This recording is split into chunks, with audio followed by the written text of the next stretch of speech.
I've put a lot of men in handcuffs in my career. But Marcus Vane was the only one who made me wish I was the one wearing them. This is the story I was never supposed to tell.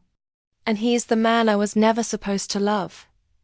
The night they put a bullet in him, I was in the room. I watched him fall. I heard the way he exhaled, not in shock, not in panic, but slowly.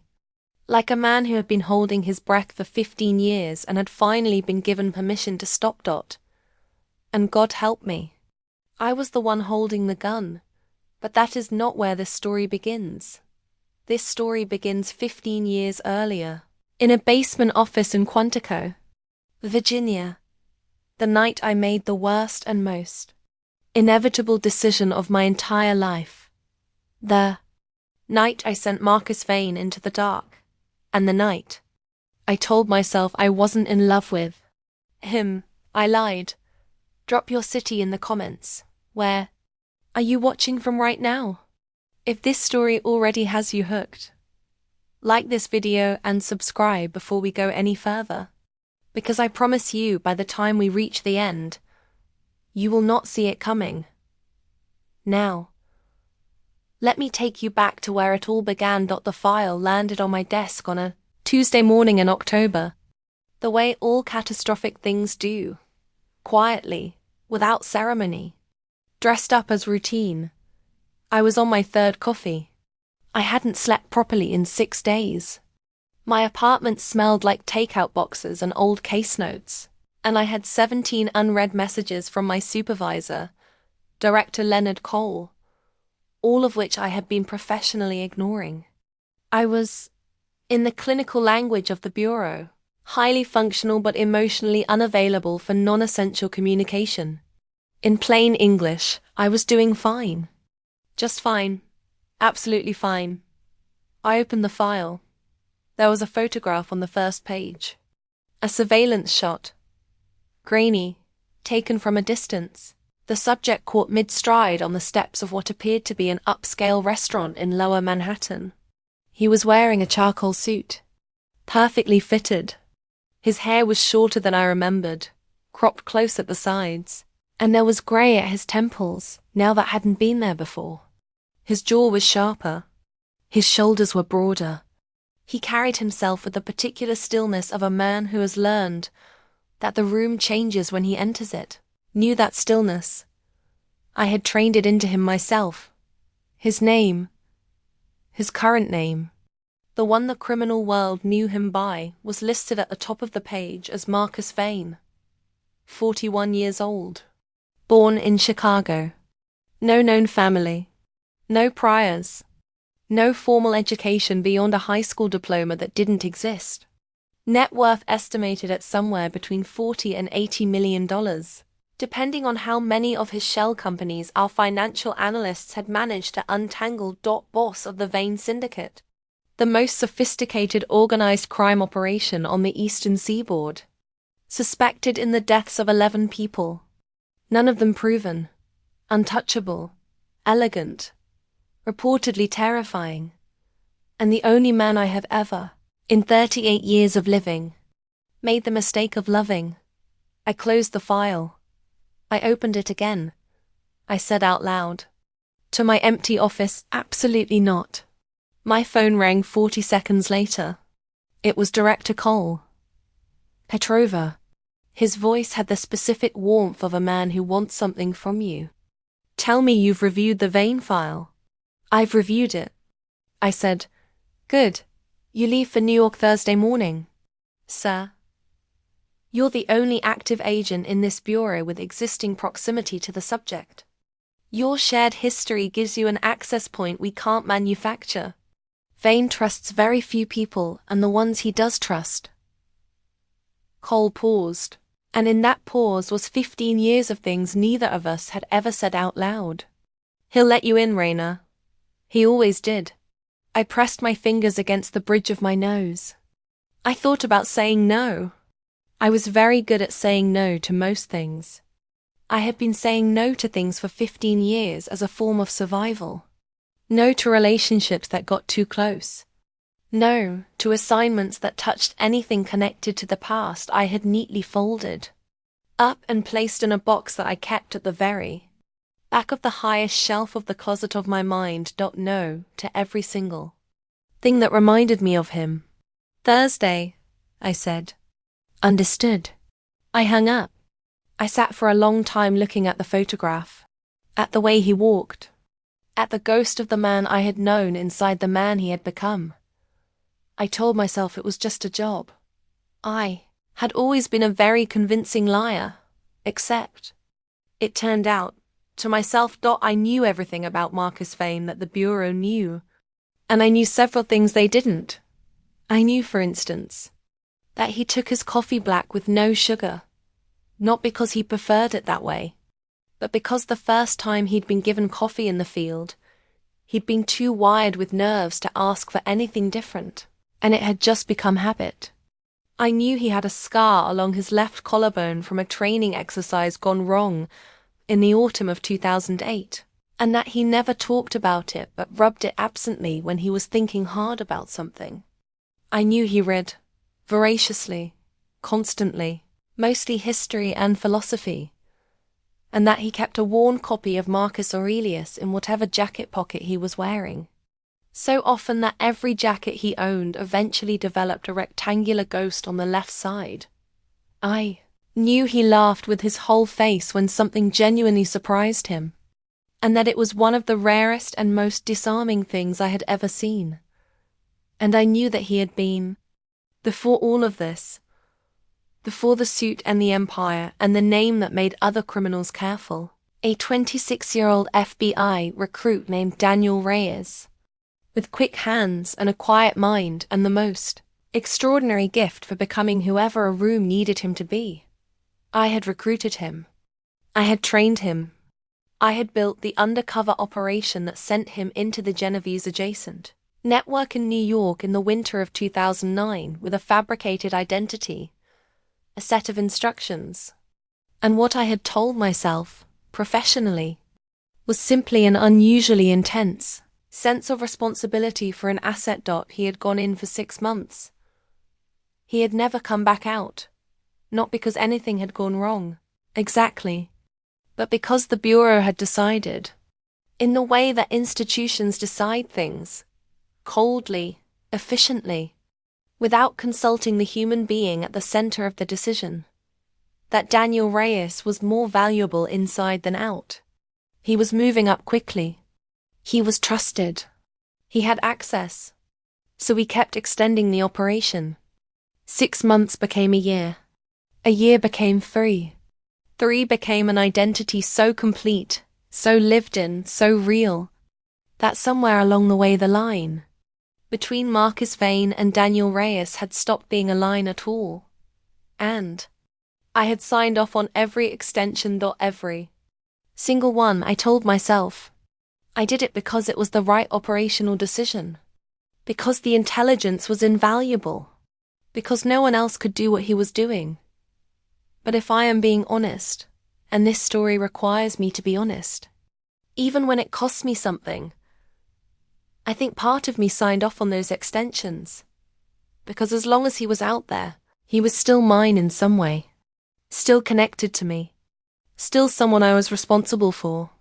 And the alternative, him coming back, him sitting across from me in a debriefing room, him looking at me with those careful, knowing eyes, terrified me in a way I was not equipped to examine. So I kept him under. And I told myself it was for the mission. I had been lying to myself about Marcus Vane for 15 years. I was, apparently, not ready to stop. New York in October is the most beautiful and most merciless city on earth. I had forgotten that. I had spent so many years in the muted, institutional corridors of Washington that I had forgotten what it felt like to step off a plane and immediately feel a city breathe. Or knew the exhaust and the ambition and the cold river air mixing into something that smells like urgency. My cover was straightforward. Reyna Petrova, private consultant, recently separated from the Bureau under ambiguous circumstances. available for the right arrangement. People in Marcus's world respected people who had left government service under a cloud. It suggested either competence or corruption, and either quality was considered an asset. I had a safe house on West 54th. A contact at the NYPD, who didn't know she was my contact. A wire small enough to fit under the band of a watch. And a file of 6 months' worth of fabricated financial records that positioned me as exactly the kind of woman Marcus Vane might find professionally useful. What I did not have was any coherent plan for what would happen the first time I saw him. I should have planned for that. It happened on a Friday evening, at a charity auction in the Mandarin Oriental, 40 floors above Central Park. The bureau had confirmed he'd be there. I had confirmed my invitation through 3 separate intermediaries. I had worn a black dress that my reflection told me was a tactical choice, and my conscience told me was something else entirely. I was standing near the bar, holding a glass of white wine I wasn't drinking, pretending to study a piece of abstract art, when the temperature in the room shifted. I didn't see him enter. I felt it. The way certain conversations became quieter. The way people adjusted their posture slightly, like flowers turning. The way the energy of a room reorganizes itself around a center of gravity. I turned. He was standing 30 feet away, talking to a man I recognized as a city council member, whose campaign had been quietly funded by 3 of Marcus's shell companies. He was nodding at something the man said, and there was a slight, patient smile on his face that I recognized as the smile he used when he was listening to someone who thought they were interesting. He looked exactly like the photograph. He looked nothing like the photograph. Photographs don't capture the quality of someone's attention. They don't capture the way Marcus had always managed to make whoever he was speaking to feel like the only person in the room, even when, especially when he was simultaneously reading every other person in it. That quality, that particular skill, had made him extraordinary in the field. It had also, 15 years ago, made it very difficult for me to remain professionally detached during our sessions in Quantico. I watched him for 6 seconds. I know it was 6 because I was counting, the way I counted everything, as a way of keeping myself anchored in the observable world. On the 6th second, without turning his head, without breaking his conversation, he found me. His eyes moved across the room and landed on mine with the precision of someone who had known exactly where I was standing since the moment he walked in. He didn't smile. He didn't react. He held my gaze for 1 beat, 1 single, measured beat, and then returned his attention to the council member, who was still talking, who had noticed nothing. My wine glass was empty. I had no memory of drinking it. I set it down on a passing tray and said, under my breath, to no one. He knew I was here, and something cold and certain moved through me, because of course he had. Because Marcus Vane had been surviving impossible rooms for 15 years by being the most prepared person in them. Of course he had known I was coming. Of course he had let me come anyway. The question I would spend the next 3 months trying to answer was, why don't he approach me 40 minutes later? I had moved to a quieter corner of the room by then, near the tall windows, where the park lay below us in its dark October beauty, the last of the leaves gold and rust under the pathway lights. I had a new glass of wine, and I was doing a much better job of actually drinking it this time. I was also doing an absolutely terrible job of not watching the door through which he had disappeared 20 minutes earlier, and an even worse job of pretending I wasn't relieved when he came back through it. He came to stand beside me at the window, not in front of me, beside me, as if we were both simply looking at the view. 2 strangers who happened to occupy the same corner of the room. He stood close enough that I could smell cedar and something cold and clean underneath it. The same cologne. I registered with a lurch that I refused to dignify, and for almost 30 seconds neither of us said anything. "The park looks better from a distance," he said finally. His voice was the same. 15 years, and it was exactly the same. Low and measured, with the careful neutrality of someone who chose their words the way architects chose load-bearing walls. Up close you notice all the parts that aren't working. That could be a metaphor for several things, I said. It could be, he agreed. He took a slow sip of his drink. "Hello, Reyna, Marcus. You look well. You look expensive." The corner of his mouth moved. Not quite a smile. The ghost of one. "That's intentional, I know." I made myself look at him then. Fully. The way the job required. Cataloguing. Assessing, professional. And the professional part of me noted the calm. The control. The absolute absence of anything that looked like surprise or fear. And then the other part of me, the part I had been trying to evict from my internal landscape for a decade and a half, noted the grey at his temples and the faint lines around his eyes, and the fact that he was holding his glass in his left hand, which meant his right was free, which meant he was at least partially ready for something. And the absurdity of being moved by that small operational detail in the middle of a moment like this was not lost on me. "You're going to ask me to have dinner with you," I said. "I was going to ask you to have dinner with me," he confirmed. "And if I say no?" He looked at me for a moment with that expression I remembered. The one that was not quite amusement and not quite challenge. That lived in the exact space between them. "Then I'll ask you again tomorrow. And the day after that. Until either you say yes or I run out of good restaurants, which given the size of this city, could take some time." I said yes. Obviously I said yes. I was there to get close to him, and this was the job. And this was what the operation required.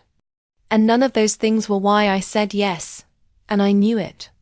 And I said yes anyway. 7 o'clock, he said. "I'll send a car." He paused. "Unless you'd prefer to drive yourself." "I imagine you'd prefer to drive yourself." "I would," I said. "Of course." He turned to leave, then stopped. He didn't look back. "I'm glad you're alive, Reyna. I wasn't always sure you would be." He walked away before I could form a response to that. I stood at the window for a long time after he'd gone, looking at the park below and not seeing it. One sentence playing on repeat in the back of my mind. "I wasn't always sure you would be." Not, "I wasn't sure I'd see you again." Not, "I wondered what happened to you." Not any of the things a person says, when they mean only what they're saying. He'd been worried about me. Specifically. Personally. For 15 years. Somewhere in the architecture of the life he'd built over the ruin of the one we'd shared, he had been carrying a low, quiet worry about whether I was alive. Went back to the safe house and sat on the edge of the bed for a long time in my black dress and told myself, with great firmness, that this changed nothing. That I was a professional. That the mission was the mission. That in 20 years of service I had never let personal feeling compromise an operation. I also called my supervisor and told him the first contact had been made, and that I assessed the subject as cooperative. I did not tell him about the cedar and the park and the 7 seconds at the window. Some things are operational. Some things are just yours. The dinner's started. That is the only way. I know how to describe the next 8 weeks as a series of dinners. Each one a room I told myself I was entering tactically, and each one a room I left having given away slightly more of myself than I had planned to. He chose restaurants the way a person chooses safe routes through dangerous territory, quietly, thoughtfully, always with multiple exits. Never the same place twice. Always somewhere with the right combination of privacy and witnesses. He was still, underneath everything, a man trained by the same people who had trained me. We didn't talk about the past at first. We talked about everything else. He asked questions the way I remembered he always had. Not like an interrogation, but like genuine curiosity. The kind that actually listens to the answer and asks the next question based on what it heard, rather than what it had already planned to ask. He asked about the cases I'd worked, about the cities I'd lived in, about whether I still read the same history books I'd had in my Quantico office.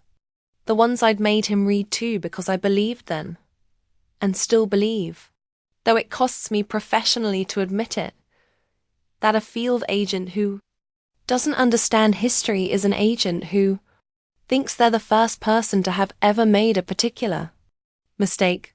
"You made me read Thucydides," he said one evening, over a table in a quiet Italian place in the West Village. "Do you remember that?" "I remember you told me it was the driest thing you'd ever read," I said. I was wrong. I've read it 4 times since. He refilled my wine without being asked, the way he'd always done, as if keeping my glass comfortable was simply a reflex.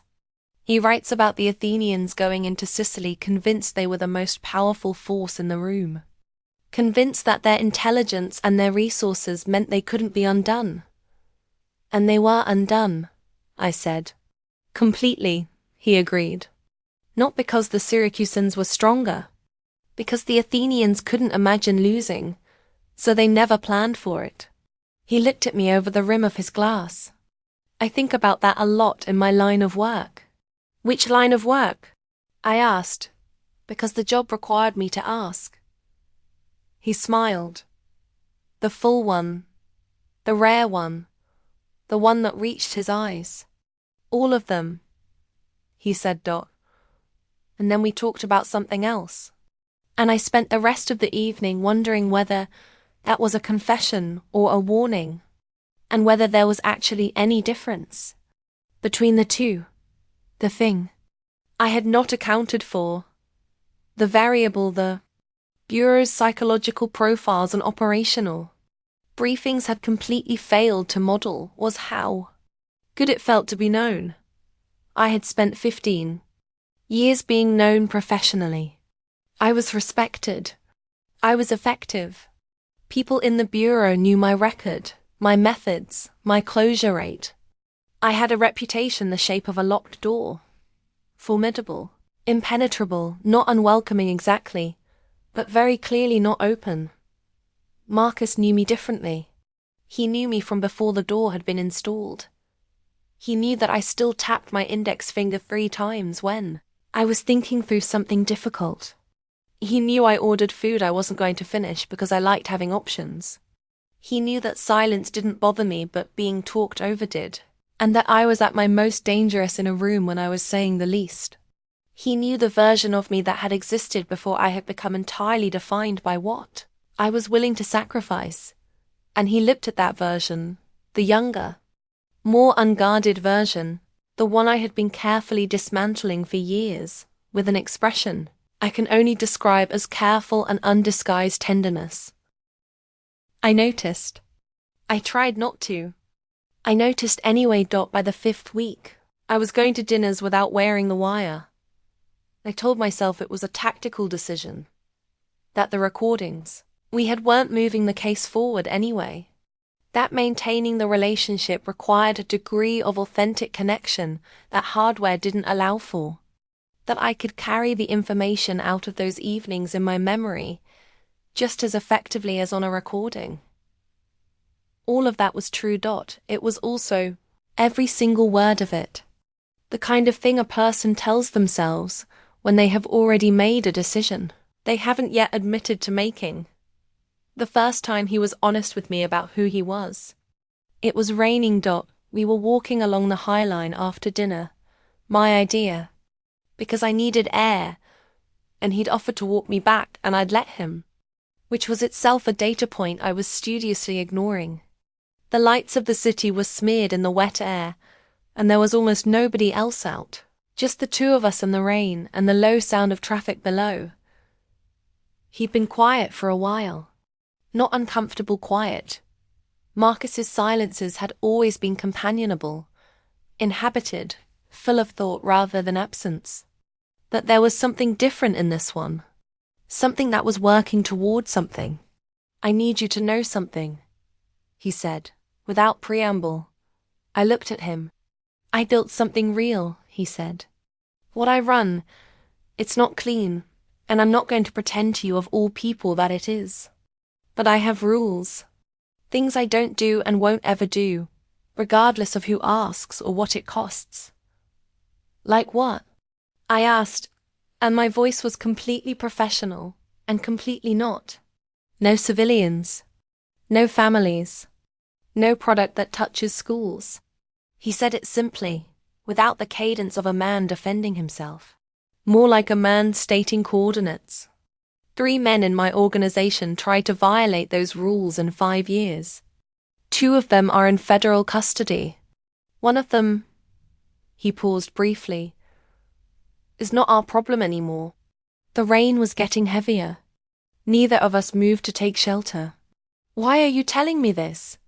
I asked. He stopped walking. He turned to look at me in the rain, and his expression was the most unguarded I had ever seen it.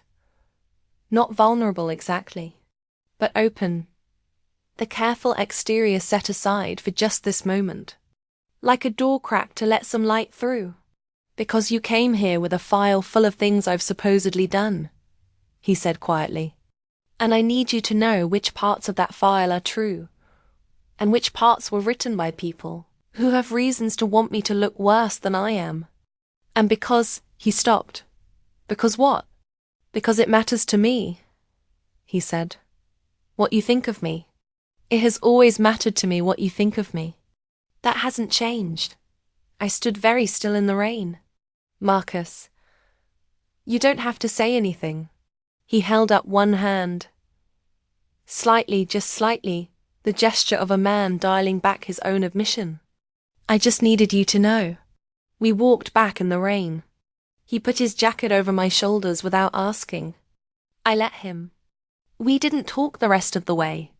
And when we reached my car, I sat in it for 20 minutes before I could make myself start driving. I called the bureau's anonymous tip line from a payphone the next morning and reported a threat to a civilian witness in a separate, unrelated case. I did it to remind myself who I was. What I was there to do. It helped for about 4 hours. His name was Elias Petrov, my brother. 7 years younger than me. Small and quick and fearless in the way that second children sometimes are. Having watched the first one absorb all the parental anxiety, and concluded there was no reason to take anything seriously. We had not spoken in 4 years.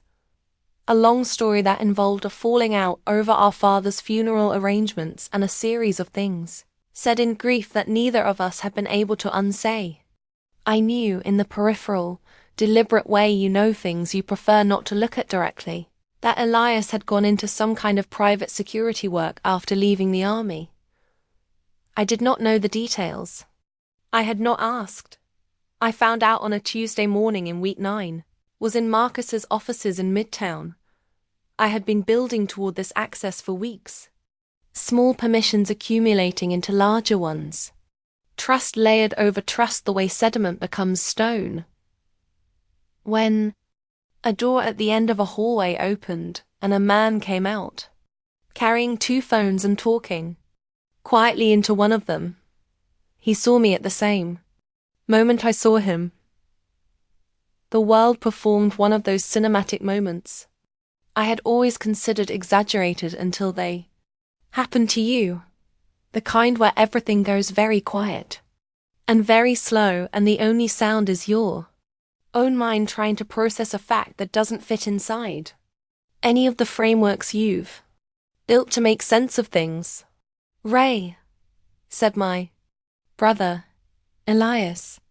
I said. He was thinner than I remembered. There were shadows under his eyes and a watchfulness in them that was new. Or not new, but more settled, as if it had moved from visitor to resident. He was wearing the same careful neutrality Marcus wore, the same trained stillness, and seeing it on my brother's face did something to my chest I did not have immediate language for. How long? I asked. My voice was very level. 3 years, he said. 3 years. My brother had been inside Marcus's organization for 3 years.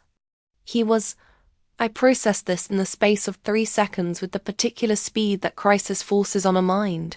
Either a criminal asset in an operation I didn't know about, a freelance operative, or something else entirely. Something I didn't have a category for yet. Does he know? I asked, meaning Marcus. Does Marcus know you are my brother? Elias looked at me for a moment with an expression that was profoundly complicated. Yes, he said. He's always known. Marcus had known. Marcus had employed my brother. Marcus had watched me come into his world and get close to him and fall, incrementally, undeniably, in the direction of trusting him. And the whole time he had been holding this, I excused myself. I went to the bathroom. I ran cold water over my wrists, an old field trick for staying present when the room is trying to take you somewhere else. And I looked at myself in the mirror and had a direct, clear conversation with my own reflection. You are a federal agent, I told myself. This is an operation. Complications are data. Data is useful. You are in control of this situation. My reflection, to its credit, held eye contact. Neither of us believed a word of it. Marcus was in his office when I found him. He was standing at the window. Always at windows. Both of us. A habit born of 15 years of watching exits, with a glass of water and the expression of a man who had been expecting this conversation and had decided to wait for me to start it. I closed the door. Elias. I said, yes. How long have you known he was my brother? Since before he came to me. He turned from the window. He approached me, Reyna. Not the other way around. He came to me with a proposition and credentials I verified 3 times before I took the meeting. He was thorough. He is thorough. It runs in the family. What is he doing here? Marcus looked at me for a long time. I had learned by now the particular quality of his long looks, the ones that were assessing what I could receive, how much to give, what order the truth should arrive in to do the least damage. I had always found that quality slightly maddening. Right now I found it catastrophically endearing, which was an entirely inappropriate response to the present situation. He came to me because he'd found something, Marcus said. Something about the Bureau. About a program your director Cole has been running for 23 years. He paused. About me. Tell me, I said. He did. It took 40 minutes. I didn't interrupt. I am professionally trained not to interrupt and personally inclined not to. And also somewhere in the first 5 minutes, my body went very cold in the way it does when something you have half known begins to fully arrive. And the cold required all my available energy, leaving none over for interruption. Here is what Marcus told me. Director Leonard Cole had not simply run an undercover operation in 2009. He had built a program, a deliberate, multi-city program in which FBI recruits were placed deep undercover in organized crime networks, not to gather intelligence, not to facilitate prosecution, but to manage those networks from the inside, to control them, to use them as instruments of leverage against political figures, foreign governments, business interests the Bureau and its shadow partners wanted to influence. Marcus was not the only one. There were 4 others. 4 men and women who had, like him, been sent in and never called back. 4 people living in the skin of criminals because the Bureau had decided that was more useful than having them home. And Elias, my brother, who had left the army and gone looking for the truth about what had happened to the sister he'd watched, consumed by a classified operation she never talked about. Elias had spent 2 years piecing it together. He had come to Marcus because Marcus, of all people, had the access to prove it. Cole sent you to take me down, Marcus said, near the end of his account. his voice very quiet. Not because I've gone wrong. Because I've started pulling threads. Because I have files, documents, recordings, correspondence that would put Cole and 4 other senior bureau officials in federal prison for the rest of their natural lives. He needs me discredited or dead before I can use them. I had stopped being cold. I was past cold into the strange electric clarity that comes after. Where are the files? I asked. Safe. Marcus. Safe, he repeated. And there was something in the way he said it. Something that was almost gentle. And not in a place Cole can reach. I've been building this for 3 years. I am not unprepared. I sat down. I hadn't meant to. My legs made a unilateral decision, and the chair accepted it. You could have told me this the first night, I said. I could have, he agreed. But I needed to know if you were still you. Whether 15 years of Cole's oversight had changed you into something I couldn't work with. And? I asked, and my voice did something I was going to have to examine later. Something that was not quite as professional as I would have. Liked. Marcus looked at me across his midtown office with the park, invisible behind him, and the afternoon. Like doing something extremely unfair to the grey at his temples. And said, You still go without the wire after the 3rd meeting. You still drink wine you're not tasting when you're thinking about something else. You still have a tell. The left hand. The way you press 3 fingers to your palm when you've just realized something you wish you hadn't. He crossed the room and crouched down in front of my chair, so that we were eye level, so that there was no height differential, no power dynamic, just 2 people from the same impossible past, and looked at me directly. You're still you, he said simply. That hasn't changed either. I did not cry. I want the record to show that I did not cry. But it was, in that moment, a very near thing. What happened between Marcus and me in the weeks that followed is not something I can put into clean, reportable language. I am trained in clean, reportable language. I have written thousands of pages of it. That what happened between us was not clean, and it did not report to anyone. We were working. That is the truest frame for it. We were building a case, the 2 of us and Elias, constructing the architecture of an exposure that would bring down not a Mafia boss but the shadow infrastructure of a federal program that had been treating human lives as operational resources for 2 decades. We worked in his office and in safe houses, and sometimes over the phone in code we invented on the fly. And the work was urgent, and the stakes were about as high as stakes get. And somewhere inside all of that urgency, we kept choosing to be near each other. Not because the work required it. We were efficient enough to work separately. We chose proximity. Coffee in the morning that didn't need to be together and was anyway. Long walks after late sessions that neither of us suggested stopping. Silences that neither of us needed to fill. One evening, very late, we were going through a set of encrypted communications that Elias had pulled from Cole's private server. Marcus was at his desk and I was in the chair across from it. We had developed a geography, an arrangement of the space between us that had somehow become natural, and I looked up from my screen at some point to find him watching me with an expression he didn't immediately adjust when I caught him.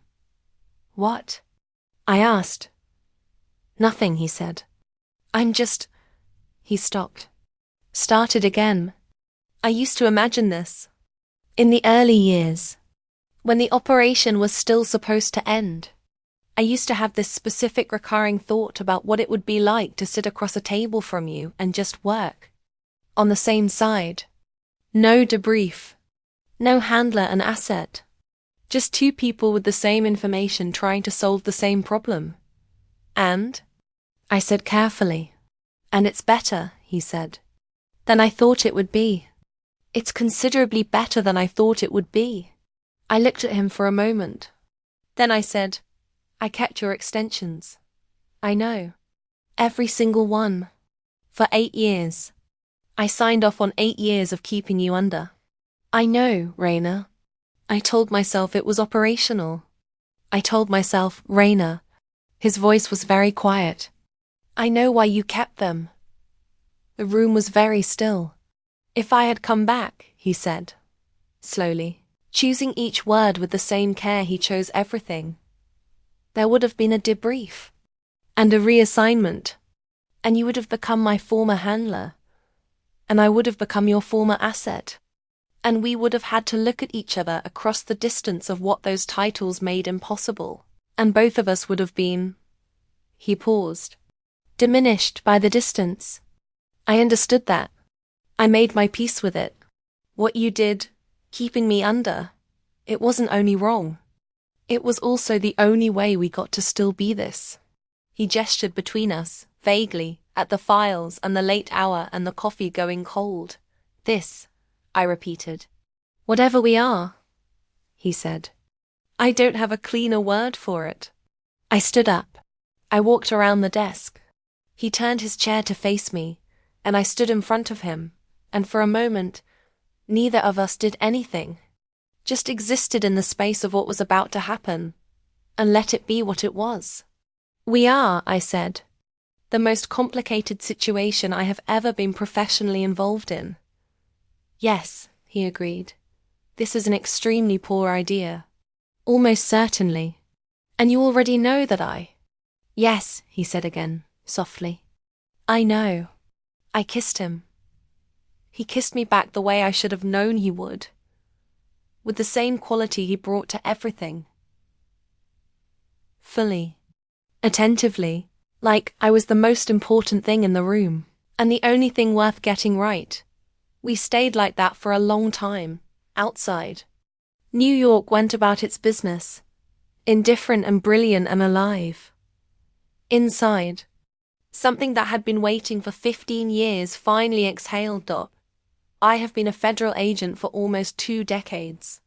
I have been trained in deception, in emotional compartmentalization, in the techniques of maintaining cover under extreme pressure.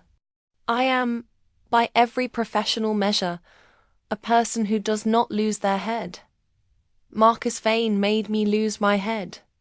Not immediately, not recklessly, in the quiet accumulative, unstoppable way that the tide makes a decision about the shore. Not in one wave, but in 10,000 of them, wearing down every wall I'd built until what remained was too thin to function, and I'd loved him for too long to pretend otherwise. I want to be careful here. I want to be honest. What grew between us in those weeks was not a fantasy. It was not the intoxication of forbidden circumstances, or the distorted closeness of shared danger, though both of those things were present. It was something older and more ordinary, and therefore more durable. It was the specific warmth of being known, of being with a person who did not need you to perform competence, because they had seen you at your most uncertain, and held the memory of it carefully and without judgment. Of being loved, and yes, it was love. I have stopped refusing the word, by someone who understood exactly the weight of what you carried, because they were carrying something very similar. We had both, in our different ways, been alone for 15 years. We had both, in our different ways, been waiting. I think we had both known, since the first evening in the Mandarin Oriental, that this was how it would end up. Some things are not decisions. They are destinations. The only choice is how honestly you walk toward them. Cole moved on a Wednesday. We had anticipated a move. We'd been monitoring his communications through Elias's back channel access for 3 weeks, watching the pattern of his directives shift from surveillance to something with more urgency, more operational specificity. We knew he was running out of patience. We knew the files Marcus held were causing him the particular sleeplessness of a man who has built an empire on a secret and can feel the foundation beginning to crack. What we had not fully anticipated was the vector, They didn't come from Marcus directly. Marcus was too well protected. Too many people who owed him. Too many layers of organizational loyalty between him and any crude external force. Attacking Marcus directly would make noise, leave evidence, confirm precisely the kind of corruption that Cole needed to keep buried. They came for me, or rather, they came at Marcus through me. They leaked to 2 separate crime journalists and 1 foreign intelligence. Contact a carefully constructed narrative. That Reyna Petrova, disgraced former FBI agent, was not simply in Marcus Vane's orbit as a consultant, but had gone fully native. That I was compromised. That I had been passing operational intelligence to the Vane syndicate. That I was, in the language of the filing they prepared without my knowledge, a federal criminal. I found out on a Wednesday evening, 20 minutes before Marcus did, when my contact at the NYPD called my emergency number and told me very quickly and very quietly that there were arrest warrants in process, and that I had approximately 90 minutes. I called Marcus. I know, he said, before I could speak. Elias flagged it 4 minutes ago. They're using me as the pressure point. Yes. If I go in, if I turn myself in and cooperate with whatever narrative Cole has constructed, it gives them what they need to discredit everything we have. Every file, every recording, every piece of evidence becomes tainted by association with a compromised agent. Yes, he said again. His voice was very calm. The particular calm of a man who has already done the arithmetic and arrived at an answer he doesn't like. Marcus, I have a plan. What kind of plan? The kind, he said, that requires you to trust me, completely, without needing it explained in advance. I stood in my safe house kitchen holding my phone and listening to my own heartbeat. Tell me what to do, I said. I'm not going to tell you everything that happened that night. Partly because some of it is still legally sensitive, and partly because the version of it that matters, the version that tells you who we are and what we chose, is not found in the operational details, but in the 2 hours before everything broke open. When Marcus and I sat in the back of a car in a parking structure on 57th Street and waited for Elias to give us the signal. We sat in the dark. The city glittered through the concrete apertures around us. If this goes wrong, I started. It won't. If it does. Marcus, if it does, the files are enough. Even without us, the files are. Reyna. He took my hand. He had large hands, warm hands. Hands that held things carefully. And he held mine carefully now, with both of his, as if he were making sure I couldn't accidentally leave. It's not going to go wrong. And even if it does, the files are protected, the backups are distributed. Cole doesn't win regardless of what happens to us. That's not what I'm asking, I said. He was quiet for a moment. I know what you're asking, he said. Then answer it. He turned to look at me in the dark of the parking structure, with the city behind him like a fever of light, and his expression was the most undefended I had ever seen on a human face. Stripped entirely of the careful, tactical neutrality he'd worn for 15 years of surviving impossible rooms. After this, he said, I want a life that isn't this. I want mornings that aren't operational, and evenings that aren't contingency plans. I want to read Thucydides on a Tuesday for no reason, and argue with you about whether he's right, and I want to lose the argument and not mind. He paused.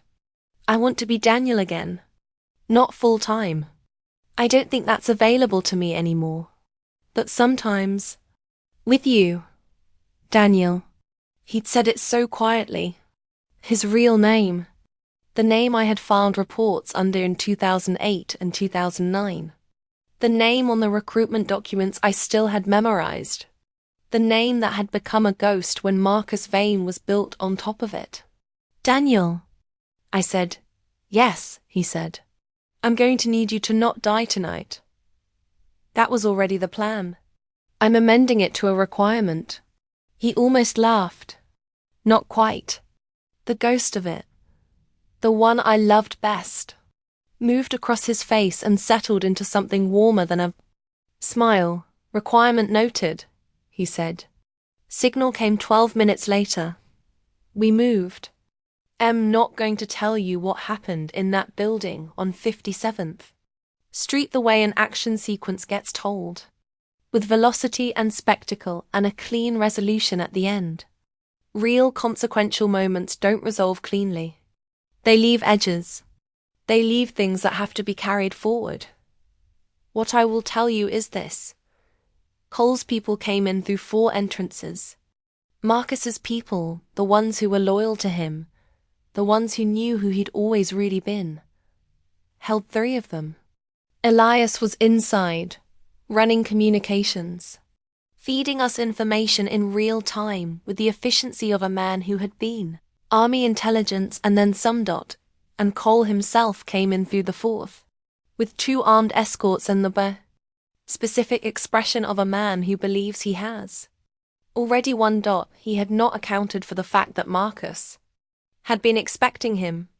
He had not accounted for the cameras, had not accounted for the 3 federal judges in other states who were, at that precise moment, reviewing sealed affidavits delivered by encrypted courier that morning, and he had not accounted for me. Standing in that room not as a compromised asset, not as a woman in love doing something stupid, but as a federal agent who had spent the last 3 months building something watertight. A federal agent who had, quietly, without telling Marcus, made her own copies of everything and filed her own parallel report through a chain of command that went above Cole's head entirely. I had been building 2 cases, one with Marcus, one of my own, old habits.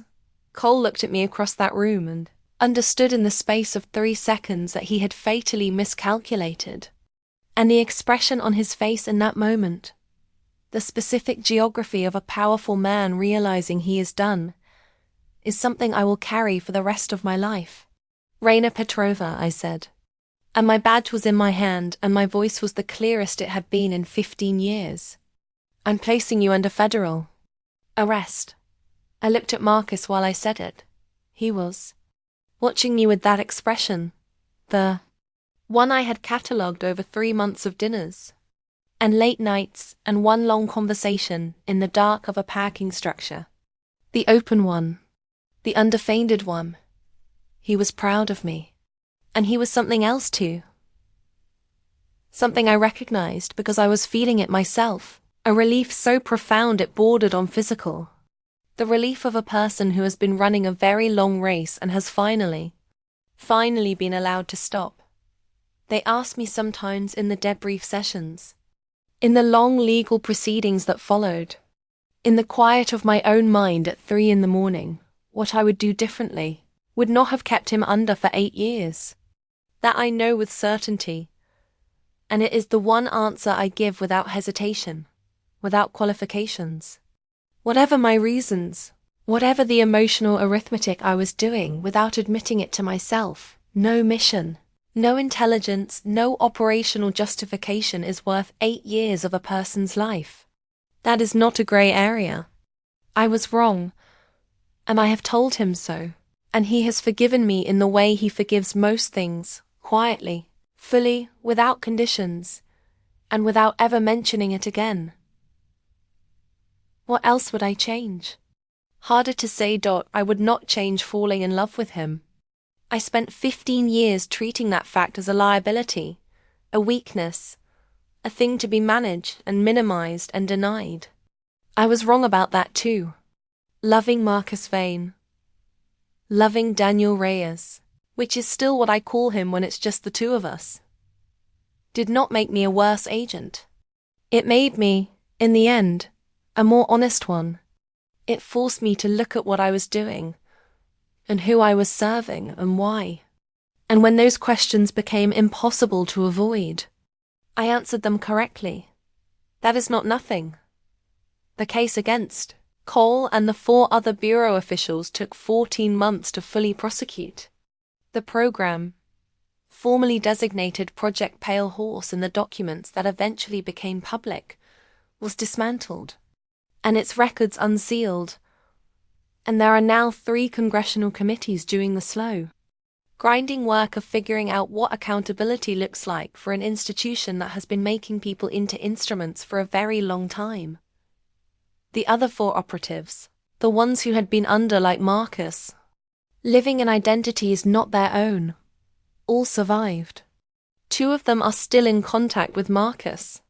One of them, I understand, has left the country entirely, and I respect that choice without reservation.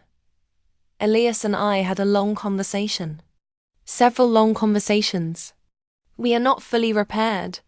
Some things said in grief take time. More time than we've had. But we are working on it. He comes to dinner on Sundays, when he's in the city. And he and Marcus argue about football with a warmth that I find alternately absurd and deeply necessary.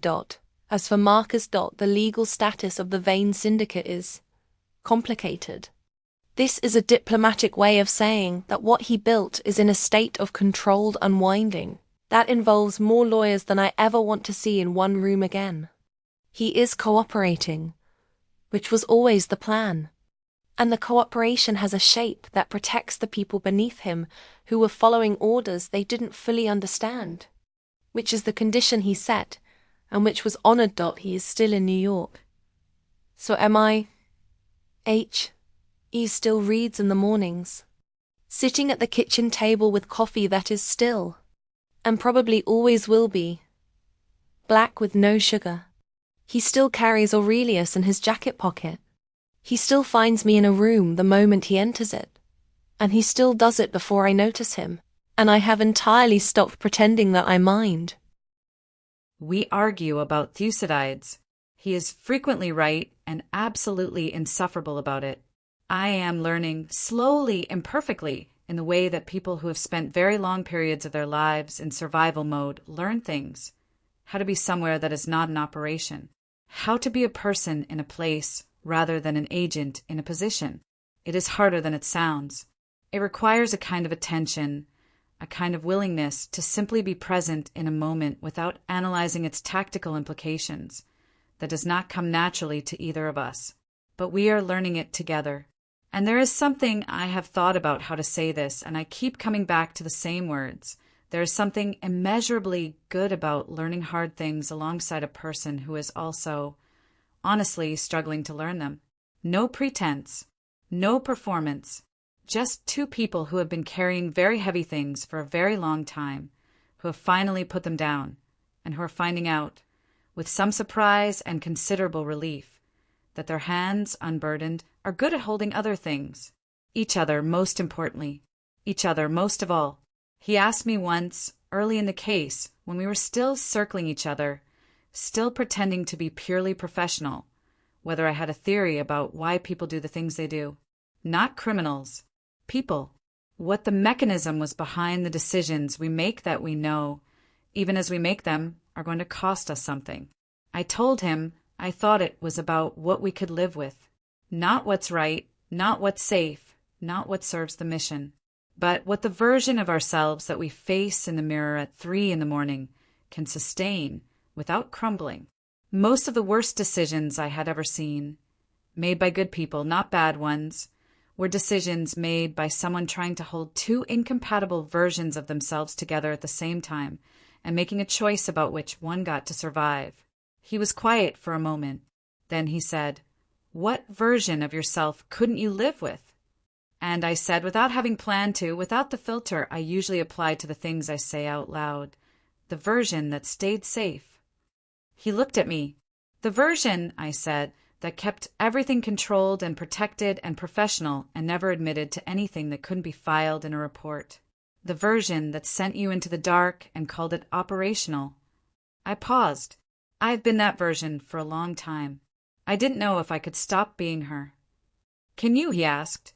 I thought about the rain on the High Line, the parking structure, the badge in my hand, and his eyes across the room. "I'm trying," I said. He said, That's all I ever needed to know. That is the thing about Marcus Vane, about Daniel Reyes, about the man underneath the name, underneath the empire, underneath the 15 years of something that looked like a life, but was really just an extremely long act of endurance. The thing that I failed to account for in every psychological profile and operational assessment I ever wrote about him. He never needed me to be uncomplicated.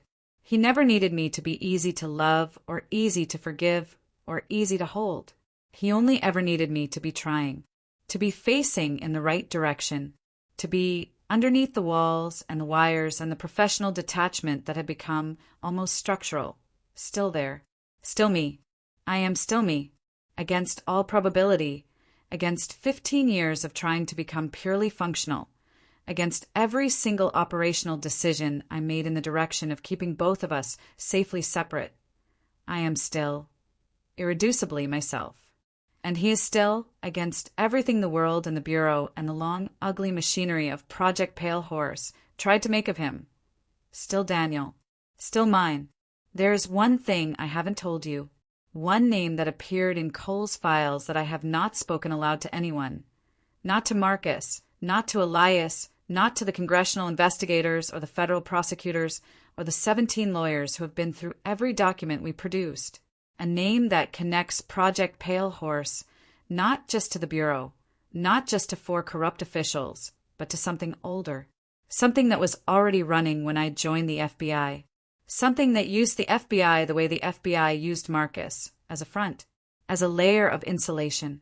A name I recognized, because it was my father who founded the program, my father who recruited Cole, my father who died at his own funeral, or rather at the funeral we held for him, while the man we buried was someone else entirely. My father who is alive, and who has been watching all of this, from the very beginning.